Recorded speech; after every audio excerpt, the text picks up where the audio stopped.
Mesdames et messieurs, si on vous disait que, avec tout ce qui se passe entre le bloc occidental et la Grande Russie, avec toutes les sanctions qui ont été émises à l'endroit de la Russie, si on vous disait aujourd'hui, à l'instant T même où je suis en train d'enregistrer cette émission, que ces mêmes Occidentaux continuent toujours de consommer les produits céréaliers russes, est-ce que vous pouvez croire?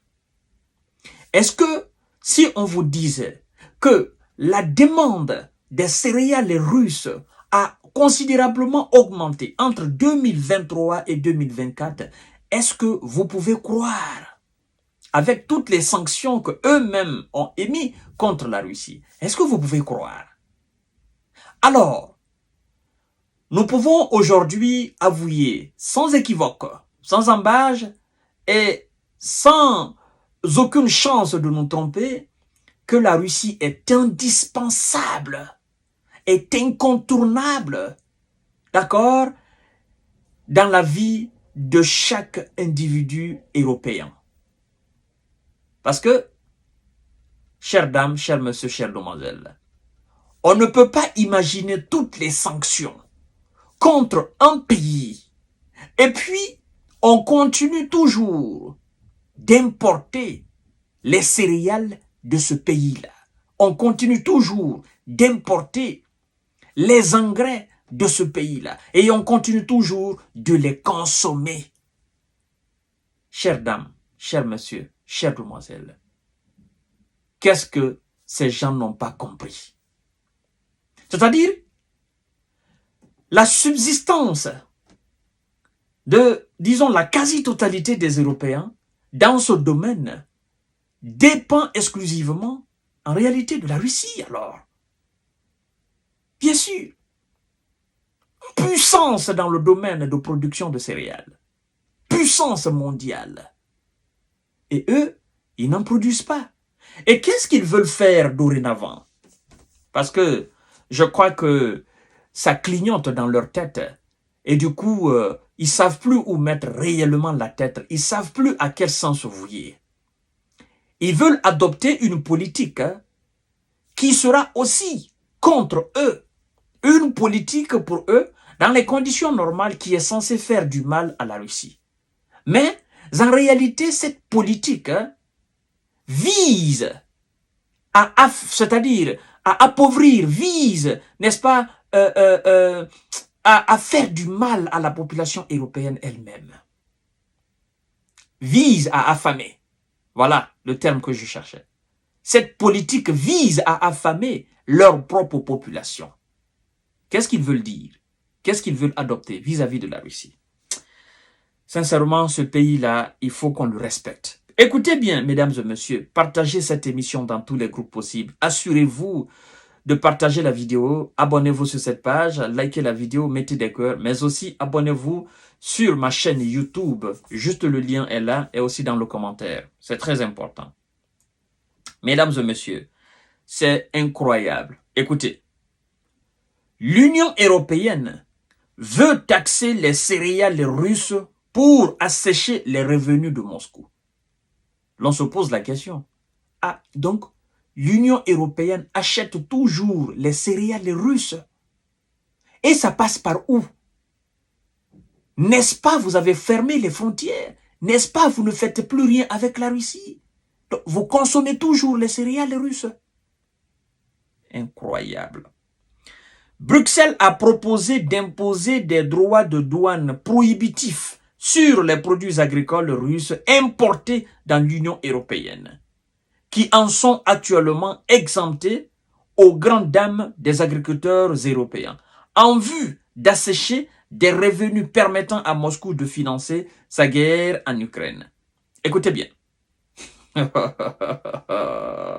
Incroyable. Ces importations ont augmenté considérablement en 2023. Qui a créé les conditions pour que tout cela arrive? Mais c'est eux-mêmes.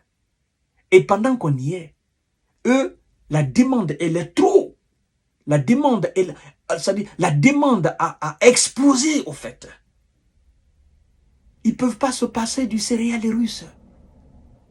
Et vous avez vu les chiffres que les Russes ont fait depuis l'avènement de cette opération spéciale militaire russe en Ukraine.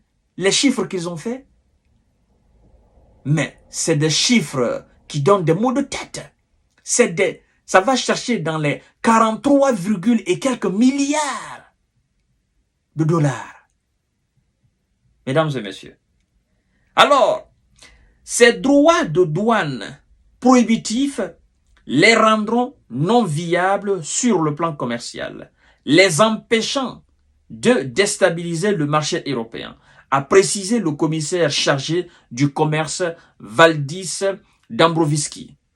Cela contribuera à mettre un terme à l'exportation vers l'UE des céréales ukrainiens volés. Est à assécher une source importante de revenus permettant à Moscou de financer sa guerre d'agression contre l'Ukraine, a-t-il souligné. Et il continue en disant ceci, écoutez bien, les produits agricoles de Biélorussie, proches alliés de Moscou, seront aussi visés. En revanche, les droits élevés ne concerneront pas le transit via l'Union européenne de céréales et d'autres produits agricoles à destination de pays tiers en Afrique ou en Moyen-Orient, afin de préserver la sécurité alimentaire mondiale. Alors, ils veulent sanctionner la Russie, mais tout en laissant une fenêtre ouverte. Alors, tous les produits russes qui vont alors transiter par l'Europe pour aller en Afrique et en Moyen-Orient, ils vont pas taxer ces produits-là. Et qu'est-ce qui nous garantit que ces produits qui sont censés transiter par qu'est-ce qui nous garantit que c'est pas eux-mêmes qui vont consommer ces produits-là? Oh, ces gens me font trop rire. C'est pas facile.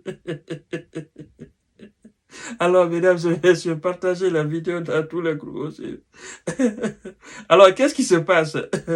Qu'est-ce qui se passe? Écoutez très bien.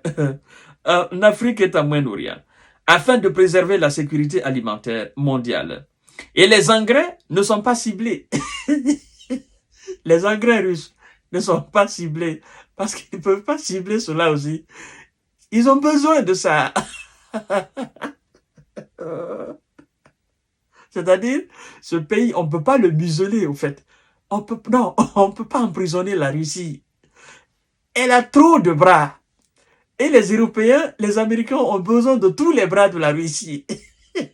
Tu prends ce bras-là, tu te dis, je vais m'attaquer à ce bras, je vais l'éliminer, et tu te fais du mal tout seul. En tentant de l'éliminer, tu te fais du mal tout seul. Bon, ils nous ont parlé de sanctions, première sanction, deuxième sanction, troisième sanction, quatrième sanction. Jusqu'à présent, les sanctions ne font que tourner contre eux-mêmes. Sanctions contre sur les produits pétroliers, sanctions contre sur les produits gazeux. Jusqu'à présent, ce sont eux qui sont en train de souffrir, n'est-ce pas, de l'effet de ces sanctions.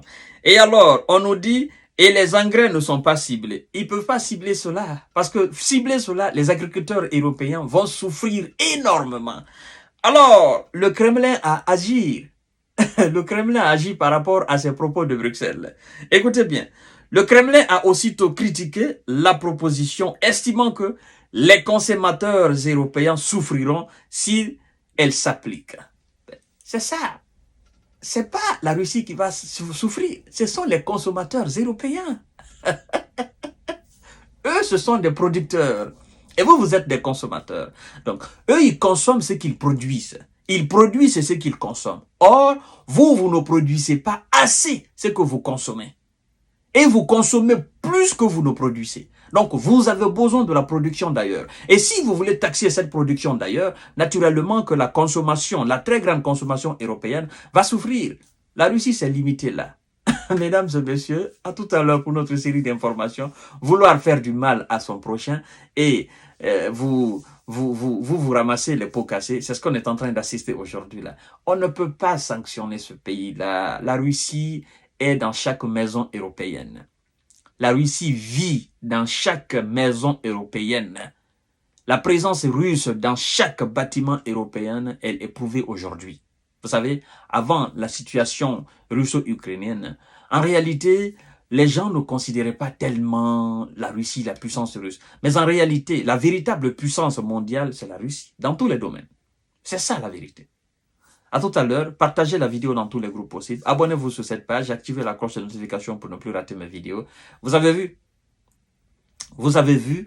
le prix des produits pétroliers a augmenté en Europe. Alors, si vous taxez les produits agricoles russes, ben, ce sont vos différentes populations qui vont se lever. Merci beaucoup.